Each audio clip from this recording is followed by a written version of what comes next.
ఛార్జీలు పెరిగేదెన్నడో పెంచేస్తున్నామంటూ గత సర్కార్ హడావుడి ఛార్జీలను ఖరారు చేసి అమలు చేయని వైనం బిల్లులు పెరిగితేనే విద్యార్థులకు నాణ్యమైన భోజనం ఛార్జీలు పెంచాలని విద్యార్థి సంఘాల డిమాండ్. 100% ఛార్జీలు పెంచాల్సిన అవసరం ఉంది.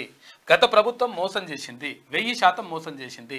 అక్కడ ఎందుకనంటే కనీసం వాళ్ళకు ఏదైతే పౌష్టికాహారం అందించాలనో పౌష్టికాహారం కూడా అందించలేనటువంటి పరిస్థితిలో ఉన్నారు. కారణం ఏంటి అంటే ఎవరైతే వంట వాళ్ళు తర్వాత వాళ్ళని వీళ్ళు పెడితే ఇప్పుడు ఈ స్కూళ్ళకి సంబంధించి ఇట్లా ఉంటే ఇక్కడ యూనివర్సిటీలకు సంబంధించి కూడా అంటే అసలు యాక్చువల్గా పెద్ద ఖర్చు ఏం కాదు. అసలు యాక్చువల్ నాకు తెలిసి ఇది పెద్ద విషయం ఏం కాదు. ఎందుకంటే ఒకవేళ మీరు సన్న బియ్యమే పంపిణీ చేస్తారని చెప్తా ఉంది ప్రభుత్వం కాబట్టి, అంటే గతంలో ప్రభుత్వం చెప్పింది కాబట్టి ఆ సన్న బియ్యాన్ని పంపిణీ చేసి తర్వాత కొంచెం ఏదో కూరగాయల ఖర్చు బిర్యానీ ఖర్చు ఇచ్చేస్తే అవి ఎందుకనంటే ఒకవేళ ఇక్కడ యూనివర్సిటీలో చదువుకునేటువంటి విద్యార్థులు ఎందుకనంటే పరిశోధనలు చేస్తూ ఉంటారు, తర్వాత అధ్యయనం చేస్తూ ఉంటారు, పీజీ కానీ తర్వాత పిహెచ్డి చేసేటువంటి స్కాలర్స్ ఎవరైతే ఉంటారో వాళ్ళకు మెస్ ఛార్జీలు ఇస్తే బాగుంటుంది. ఎందుకనంటే మనం కనీసం వాళ్ళకు భోజనాలు కూడా పెట్టలేనటువంటి పరిస్థితిలో ఉండకూడదు అనేటువంటిది విషయం.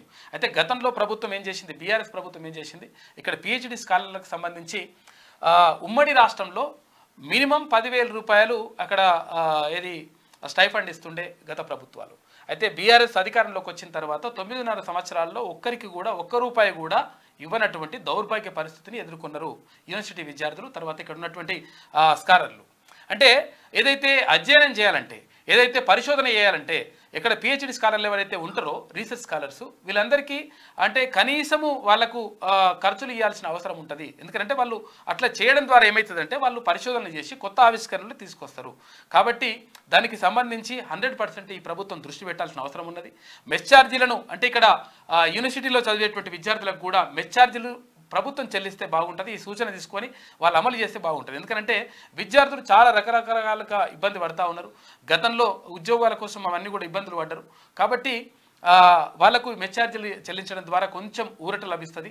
దాంతో ఏమవుతుందంటే కొంచెం చదువుకొని మీరు ఎట్లకైనా ఉద్యోగాలు వేస్తామని చెప్తుంది కాబట్టి ఈ ప్రభుత్వం ఆ ఉద్యోగాలు వేయడంతో పాటు ఇది కూడా కొంచెం చేస్తే బాగుంటుంది. తర్వాత 100% ఈ పిల్లలకు సంబంధించి కూడా స్కూల్ పిల్లలకు సంబంధించి కూడా మెస్ ఛార్జీలు పెంచి పౌష్టికాహారం అందించాల్సిన బాధ్యత ప్రభుత్వం పైన ఉన్నది.